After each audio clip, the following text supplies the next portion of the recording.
Serving, not selling. You ever get that pit in your stomach when you're about to make a follow-up call and you know the one that, when your mind starts to flood with thoughts like, I don't want to bother them. What if they think I'm just trying to sell them something? You know that feeling, that your gut's telling you something. You're operating like a salesperson, not someone who serves, not a leader, and not a trusted advisor.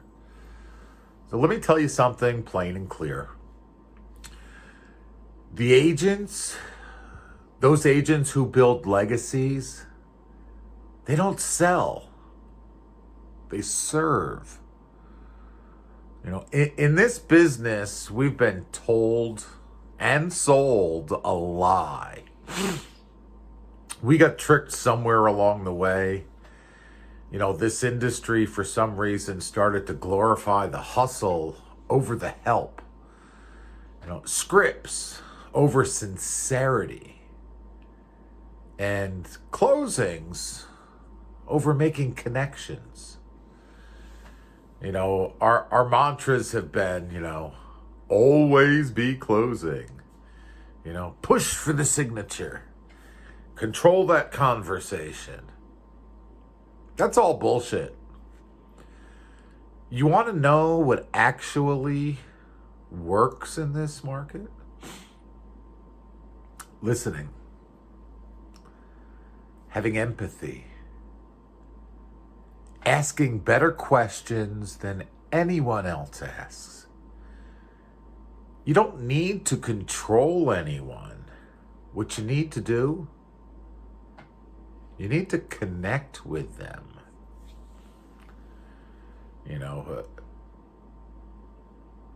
You're not a transaction chaser. You're not a cold caller robot. And you're not here to sell homes.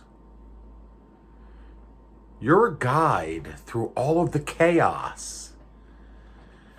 You're a Sherpa going up that emotional mountain, a translator of one of the most important financial decisions in someone's life. So let me tell you this straight up. What you do, it matters. A single mom buying her first home, that's not a commission check, that's security. An older couple downsizing, that's not a listing, that's legacy.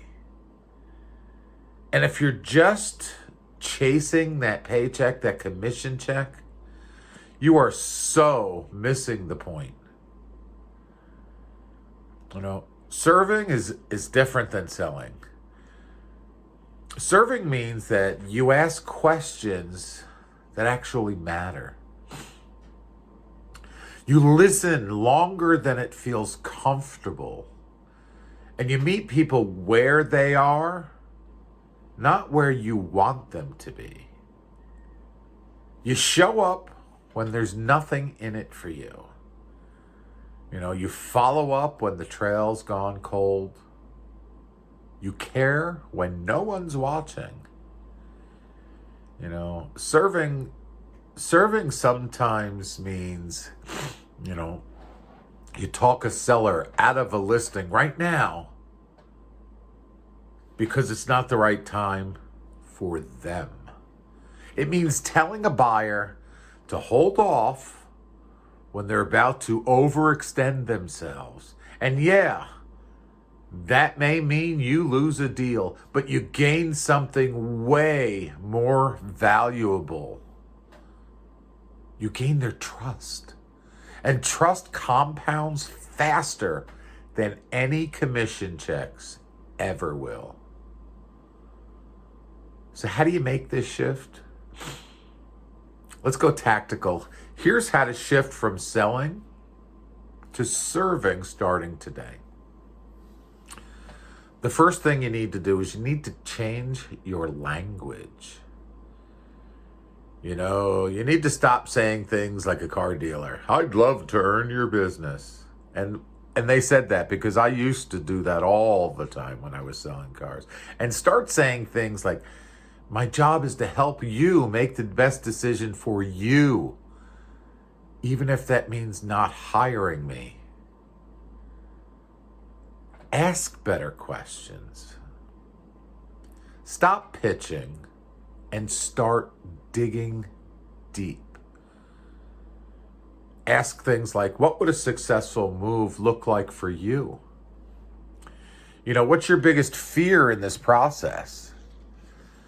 You know, what do you need more clarity about before you decide anything? Slow down to speed up. Because when you chase, people run. When you pause, when you listen, and you let them breathe, that's when they lean in. You know, you also need to do is serve the whole family. If you're only building rapport, you know, with the one who's signing the contract, you're not serving. You're not serving anybody. Talk to the spouse. Talk to the significant other. Talk to the kids. You know, ask about the pets. Know the whole story. Excuse me. You know, let me tell you about two agents that I coached. Agent number one, she was always grinding, always closing. She did well on paper. But those referrals, they were non-existent. You know, that repeat business barely ever happened. Why? Because she saw every client as a target, not as a relationship. Agent number two, it was a slower start. She focused on that connection. She took the time to deeply understand her clients. And she showed up when the cameras weren't rolling. She sent some handwritten notes, gave honest advice, even when it cost her a deal. So let's fast forward 12 months. She's doing half the transactions and making more money. Why? Because people trusted her. She wasn't chasing their business. It was chasing her. You know, that's the long game. And real estate is a long game. That's building a legacy. There are some consequences of not making that shift from selling to service. So here's some brutal truth. If you don't learn to serve, you are going to burn out. You'll hit that wall. You'll feel the exhaustion. You'll feel that deep soul fatigue when it comes from always trying to extract and never add. You know, this industry, it's shifting. You know, AI can write listing descriptions. Zillow can estimate home values. And if all you are is a walking MLS login, you're done. You're just done. But if you're a leader, if you're claiming presence in their storm, if you're the one voice of clarity in a noisy market, you are irreplaceable. You need to reclaim your identity. You know, this is your shot to redefine what it means to be in this business. No more hiding behind scripts. No more pushing for the deal. No more pretending that your value is your pitch. Your value is not your pitch. Your value is your heart. Your value is your integrity, Your value is your presence, your obsession with doing what's right, even when no one's watching. So stop selling and start serving.